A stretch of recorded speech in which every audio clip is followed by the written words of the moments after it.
আসসালামু আলাইকুম রহমতুল্লাহ তাআলা বরকাতুহু। বন্ধুরা আমার, অতীত এবং বর্তমান, অতীত নিয়ে বর্তমান, আবার বর্তমান নিয়ে অতীত। তাই আমি অতীতকেও ভুলে যেতে পারি না, আবার বর্তমানকেও আমি হারাতে চাই না।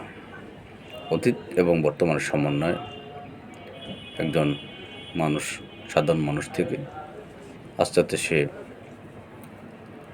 ভালো উত্তম চরিত্রের মানুষ হতে পারে।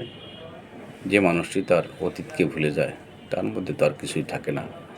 যে মানুষটি তার বর্তমান ভুলে যায়, তার মধ্যে তো কিছুই থাকে না। তাই অতীত এবং বর্তমানের সমন্বয় আমি এবং আমাকে এগিয়ে যেতে হবে।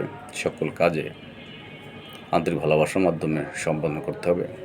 সকল কাজে অ্যাক্টিভ থাকতে হবে এবং বিশেষ করে আমাকে সচেতন হতে হবে এবং কুলেশ, কুভাব, কুচিন্তা ভাবনা মন থেকে দূরীভূত করতে পারলেই মানবাত্মার মুক্তি আসবে। সকলের পাশে থাকবেন। সকল কন্টেন্টে গঠনমূলক কমেন্ট করবেন। সকল সুস্থ থাকবেন, ভালো থাকবেন। আসসালামু আলাইকুম রহমতুল্লাহ তাআলা।